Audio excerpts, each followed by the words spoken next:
Madam Speaker, we've had discussions with the Commissioner.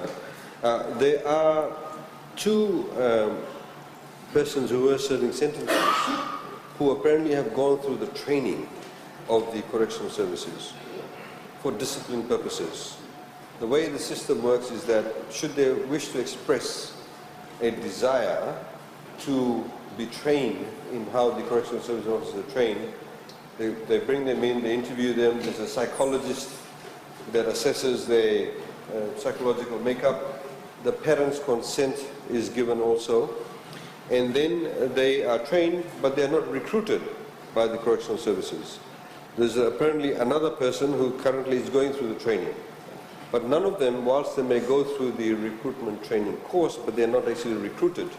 They actually simply go through the course. Madam Speaker, the other issue, if I can highlight also, this is part of the Correctional Services initiative, together with government's initiative. As we know that we started with the Yellow Ribbon Program. And as has been highlighted by Parliament, in Parliament a number of times, the rate of recidivism in Fiji was extremely high. It used to be 50%. In other words, what it meant is that out of all the people who went to prison and who then came out, 50% actually went back in. And we always say that's not a good situation to be in. Because the whole point is that when you send people to prison, you need them to be rehabilitated, you need them to be able to learn from their mistakes and then come out and don't actually go back into prison. So this is part of that. And one of the issues that we are also dealing with in the Nasinu now, Madam Speaker, and we understand that the cut-off date or the turnaround time will be this Friday, where Nasinu now will be completely dedicated to inmates who are below the age of 24 and inmates over the age of 60. They'll be kept in separate premises, or separate parts of the correction services.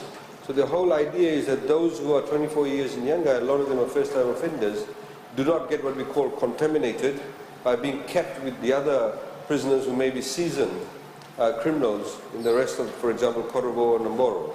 So the whole idea is to bring all these young offenders into Nasinu from all over Fiji. And we are getting the Nasinu Correctional Services facility to get accreditation through the Ministry of Education to set up a vocational training center. So the whole idea is that these young people who come there, they get trained in carpentry, joinery, whatever courses that are being offered. So when they actually go back out of prison, they have a particular skill set, a particular trade skill set. Also, Madam Speaker, of course, there are various other trading and manufacturing accounts that we do have in respect of the various activities carried out by the prison services. For example, we have the farming units, we have the piggery unit, we have the bakery unit, we have the tailoring unit.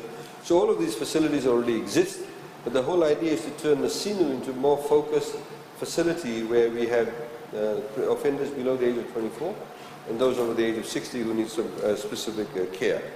So that, Madam Speaker, in fact, I spoke to the Commissioner of Correctional Services this morning about it again. And he has again given me the assurance that these people, whilst they may, three of them, whilst they may have gone through the training, they are not recruited. They are not trained to be recruited, but they are trained more specifically to have discipline in their own lives. Thank you, Madam Speaker.